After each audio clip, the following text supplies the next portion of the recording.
kan selama ini Ustadz sampein bahwasanya kalau ada orang itu ketika dia mau untuk taat kepada Allah, maka dia kalau dia mau bahagia maka dia harus taat dengan Allah. Sebaliknya kalau dia bermaksiat kepada Allah maka dia akan sengsara. Taat, bahagia, maksiat, sengsara. Itu tagline-nya.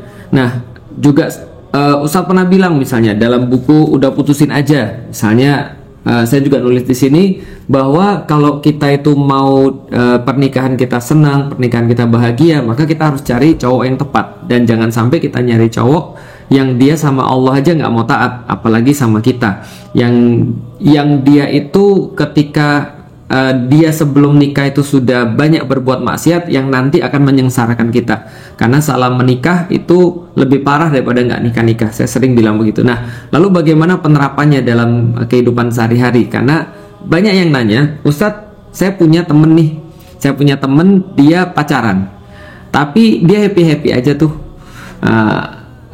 duitnya banyak, lalu kemudian anaknya banyak, lalu kemudian dia seolah nggak punya masalah.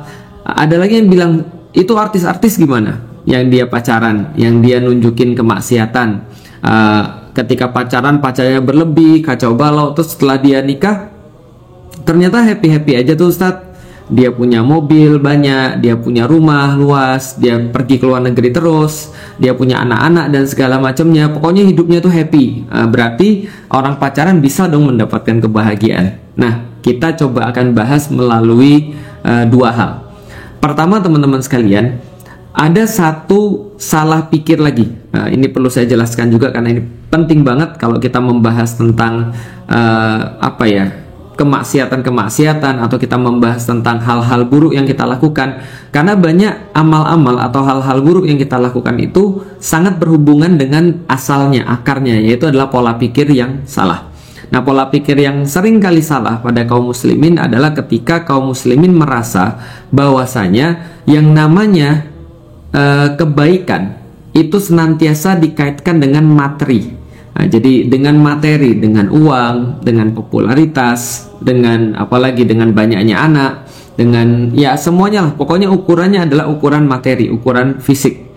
Nah, jadi banyak orang yang mengaitkan seperti itu, dan sebaliknya orang-orang itu salah pikirnya mengaitkan bahwasanya segala sesuatu yang bersifat tidak materi atau sesuatu yang bersifat kontra materi itu dikaitkan dengan azab, dikaitkan dengan Allah itu nggak suka, Allah itu kayak mengazab, Allah itu kayak menghukum. Nah, kira-kira seperti itu. Jadi ini adalah cara pandang yang salah. Pertama, saya mau bahas tentang ini dulu, tentang apa standar keberhasilan.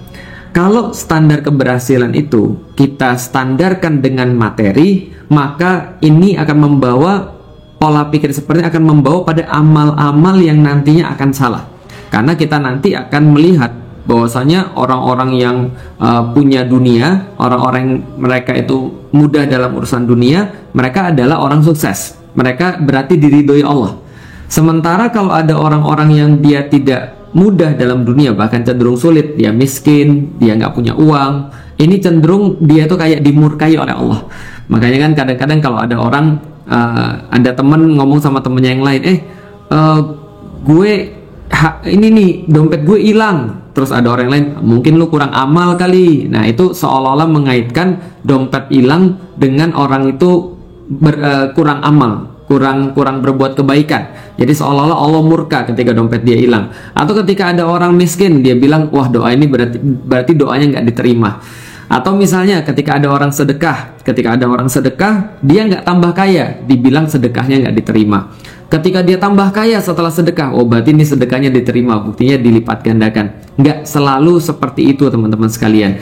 Jadi hal pertama salah pikir yang perlu kita jelaskan adalah tidak selalu ketika kita berbicara tentang masalah materi, maka materi itu tidak selalu menjadi standar, tidak selalu menjadi sebuah tanda bahwasanya Allah itu ridho. Karena kalau seandainya materi kita jadikan standar pada keridhaan Allah atau pada seseorang itu mendapatkan kebaikan, maka Rasulullah Muhammad itu gagal, gitu ya. Padahal tidak mungkin Rasulullah Muhammad itu gagal. Tapi ternyata kalau kita lihat, kalau kita balik lagi menstandarkan keberhasilan, menstandarkan ridho Allah, menstandarkan bahwa Allah itu senang sama kita dengan materi, maka kita bisa berkesimpulan bahwa Rasulullah itu gagal. Karena kenapa? Karena Rasulullah Shallallahu Alaihi Wasallam bukan orang yang bertabur materi. Karena Rasulullah Shallallahu Alaihi Wasallam tidak pernah bermewah-mewahan, bahkan beliau senantiasa berdoa dengan doa yang mungkin teman-teman sekalian belum mengetahui, atau kalau sudah mengetahui itu agak sulit mempraktekkan. Karena saya juga masih agak khawatir dengan doa ini. Kenapa? Karena Rasulullah itu pernah berdoa, ya Allah, hidupkan aku dengan orang-orang miskin, matikan aku dalam keadaan miskin, dan bangkitkan aku di yaumil kiamah dengan orang miskin sedekat ini. Nah, jadi seperti jari, jadi dekat banget. Jadi Rasulullah itu pernah berdoa untuk dihidupkan dalam keadaan miskin, dimatikan dalam keadaan miskin, dan dikembalikan ketika yaumil kiamah, dihidupkan lagi dalam keadaan miskin.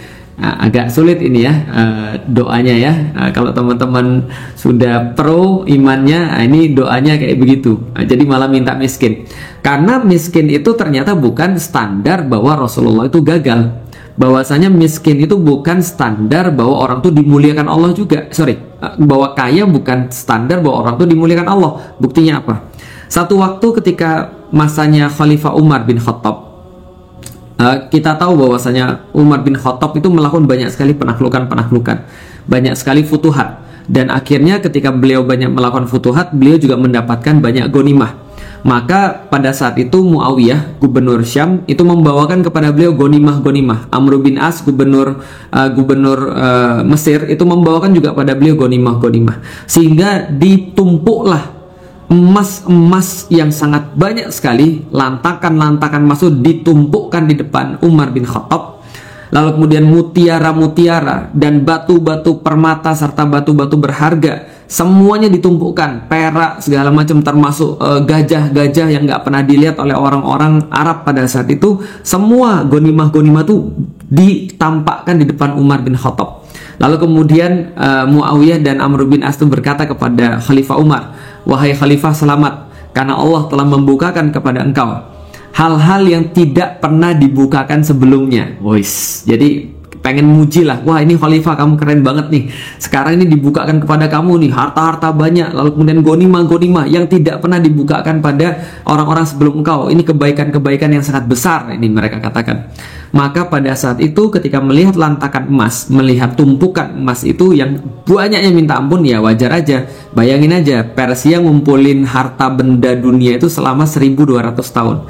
Ketika Islam menutup peradaban Persia, maka seluruh ghanimah itu, harta-harta Persia yang dikumpulkan itu semua di depan matanya Umar bin Khattab. Bayangin aja, Mesir juga sama, semua di depan Umar bin Khattab. Lalu kemudian ketika Umar melihat itu, Umar menangis. Umar menangis dengan kata-kata tadi, bahwasanya kebaikan dibuka kepada engkau sebelumnya tidak ada dibuka kepada mereka. Ini kebaikan yang dibuka kepada engkau. Umar menangis. Kenapa? Lalu kemudian dia berkata pada Muawiyah dan Amr bin As. Dia bilang begini, dusta kamu bohong. Kenapa? Karena Umar bin Khattab berkata, kamu dusta, karena kalau harta benda ini, seluruh emas, perak, dan perbendaharaan semuanya itu, kalau ini adalah sesuatu yang baik, sesuatu yang bagus, maka harusnya ini diberikan oleh Allah kepada dua orang sebelum saya. Yang dua orang sebelum saya ini sudah jelas sekali tanpa ada perdebatan orang yang lebih baik daripada saya. Kalau harta ini adalah sesuatu yang baik, maka itu sudah diberikan pada dua orang sebelum saya. Siapa? Abu Bakar As-Siddiq dan Rasulullah Muhammad Sallallahu Alaihi Wasallam. Ternyata Abu Bakar dan Rasulullah tidak dibukakan harta-harta sebanyak itu. Bahkan Abu Bakar yang sangat kaya pun dia menggunakan seluruh hartanya untuk kemaslahatan agama, sampai kemudian tidak menyisakan apapun buat keluarganya, kecuali ketika ditanya, apa kamu sisakan bagi keluargamu? Allah dan Rasul. Artinya Abu Bakar juga tidak bergelimang harta. Hartanya banyak tapi dia tidak bergelimang harta. Dia punya harta yang banyak tapi dia senantiasa menggunakan itu di jalan agama. Artinya kalau seandainya harta itu dijadikan sebagai standar bahwasanya orang itu berhasil atau tidak berhasil, bahwasanya orang itu diridhoi oleh Allah atau tidak diridhoi oleh Allah, bahwasanya orang itu dimuliakan atau tidak dimuliakan, maka Rasulullah Shallallahu Alaihi Wasallam itu termasuk yang gagal, termasuk yang diridhoi dong, atau tidak dimuliakan Allah dong? Ternyata kan tidak. Maka ini tercermin daripada ucapannya Umar bin Khattab. Kalau seandainya ini adalah perkara yang baik, maka harusnya dikasih kepada dua orang sebelum saya, yang jelas mereka kebaikannya melebihi saya, yaitu adalah Abu Bakar As-Siddiq dan Rasulullah Muhammad Sallallahu Alaihi Wasallam. Nah, maka artinya kita harus tahu bahwa tidak berkorelasi antara orang itu kaya dengan ridho Allah atau orang itu miskin dengan Allah itu murka. Nggak ada. Karena kadang-kadang ketika Allah memuliakan seorang hamba, Allah memuliakannya dengan kemiskinan. Kadang-kadang Allah menghinakan seorang hamba, Allah menghinakannya dengan kekayaannya. Jadi contoh misalnya Fir'aun itu kaya dan Allah menghinakan dia karena kekayaannya. Korun dan juga sama, Haman itu juga sama. Mereka semua memiliki dunia dan mereka dihinakan karena kekayaannya. Karena kekayaannya itu menyesatkan mereka dan menghalangi mereka daripada taat kepada Allah. Kalau kita berbicara kafir Quraisy juga sama. Ketika kita berbicara tentang Abu Lahab, gitu kan ya, kita berbicara tentang misalnya Abu Lahab, lalu Abu Jahal misalnya. Mereka adalah orang-orang terpandang.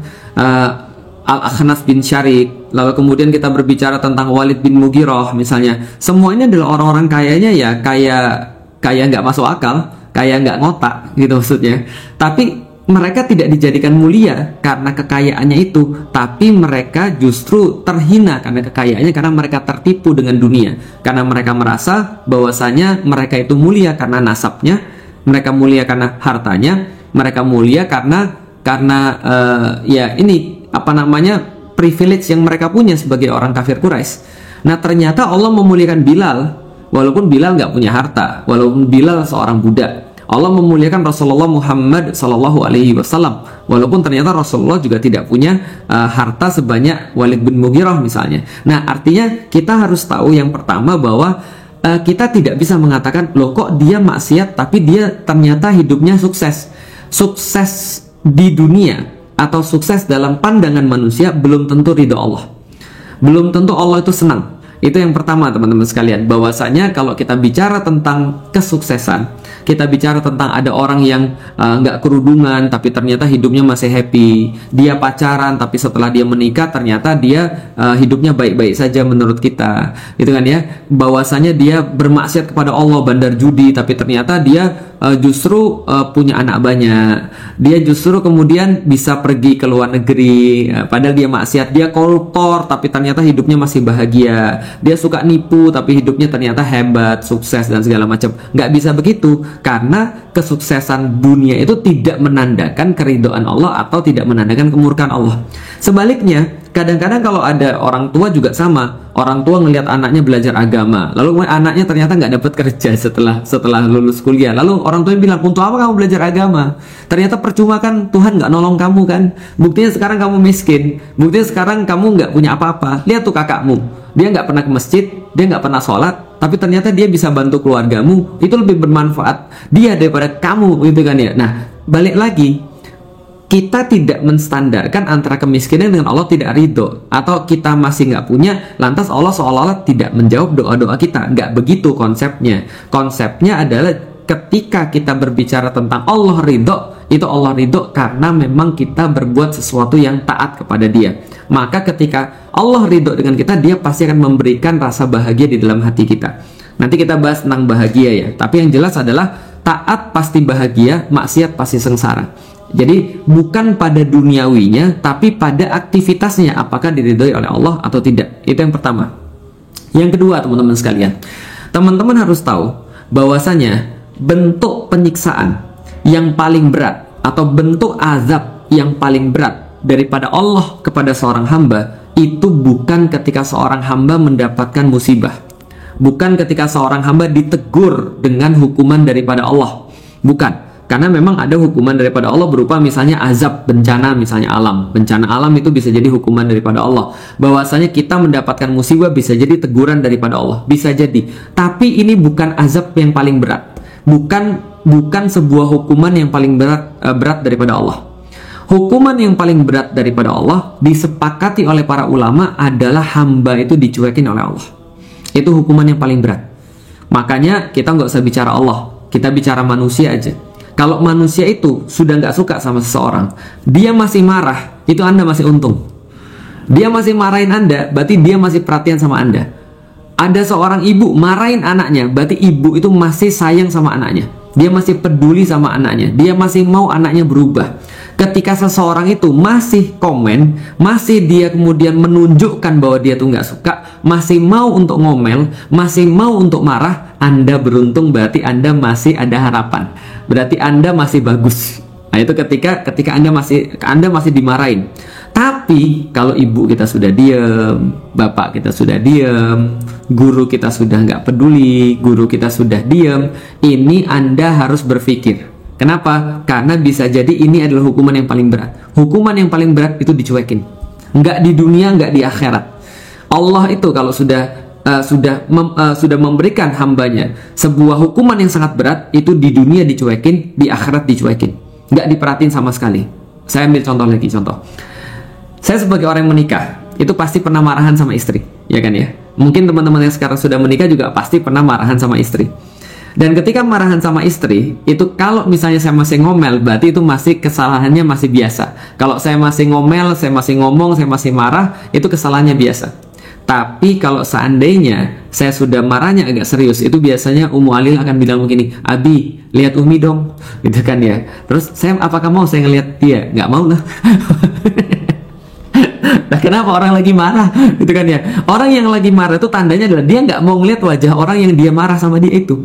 Dia nggak mau, dia akan nggak mau saya. Gitu kan dia, saya nggak mau lihat. Kenapa? Karena saya lagi marah, saya lagi nggak ridho, gitu maksudnya. Jadi kalau saya masih mau ngelihat wajahnya Ummu Alila, dia tahu bahwa saya nggak marah serius. Tapi kalau mungkin saya marahnya udah mulai serius, saya nggak mau lihat wajahnya. Jadi Ummu Alila, lihat dong wajah. Nggak, belum. Kenapa? Karena saya belum ridho. Karena kita nggak akan mau menghadapkan wajah kita kepada orang yang kita nggak ridho. Allah pun juga sama, kira-kira seperti itu. Jadi makanya Allah kemudian sampaikan di dalam Al-Quran, ketika Allah itu marah kepada seorang hamba, Allah tidak akan mau melihat dia. Allah akan biarin dia. Kalau bahasa Palembang ditalak ke tuh, wah, udah serah gitu kan ya. Itu kalau hukuman paling berat. Maka hukuman paling berat pada seorang hamba adalah apabila ketika seorang hamba melakukan maksiat, terus-menerus melakukan maksiat, dia tidak ada bertaubat apapun kepada Allah dan hidupnya baik-baik saja. Itu justru Anda harus lebih khawatir daripada masih Allah tegur, gitu maksudnya. Itu sama aja kayak suami masih bilang, ini nggak boleh Umi, harusnya kayak gini, jangan kayak gini dong, ini harusnya nggak boleh, ngomong kayak gini nggak betul, harusnya ngomongnya kayak gini. Nah, ini masih bagus. Tapi kalau sudah benar-benar didiemin, gitu kan ya, benar-benar nggak peduli, ini azab paling berat. Dan benar bagi seorang jangankan seorang hamba kepada Allah ya.